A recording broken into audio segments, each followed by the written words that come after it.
امریکې نه خل یریږي تا نه یریږي ولې امریکې ولا منځونه نه کوي دا بمونه وروي او تا نه ورته پته ده چې دا خرټسو بچي باندې زار څومره زور راوړم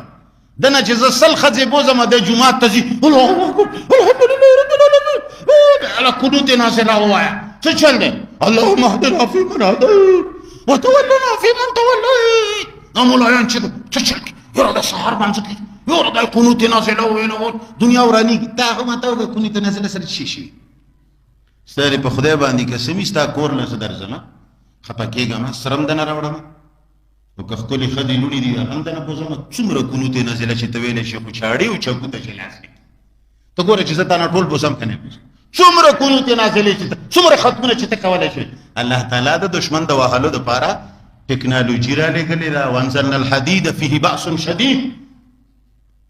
واعدوا لهم ما استطعتم من قوه د هغې دپاره جهاد و قتال رالېږلی دی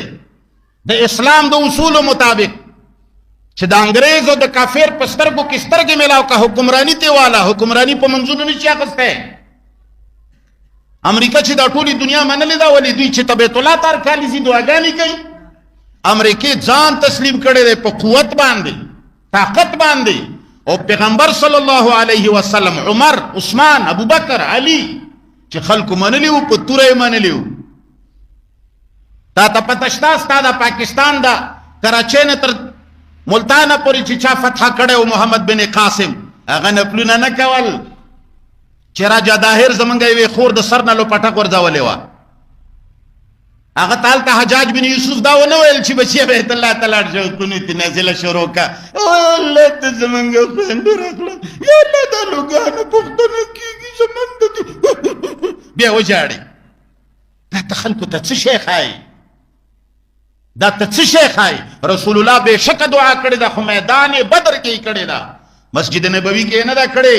میدان بدر ته ووتو ګیر چاپېرې سپه سالاران ودرول بیا وایي چې یا الله دا یو موټی مسلمان دي که نن دې ختم کړل ستا نامه به څوک نه اخلي وروره نورې خبرې نشته بیا یې چې کوم دی بېشکه دعا یې کړې ده خو د تورو د سیورو لاندې مسلمانه په تا 1400 سال محنت شوی دی چې ته منځونه کوه روژې ساته حج کوه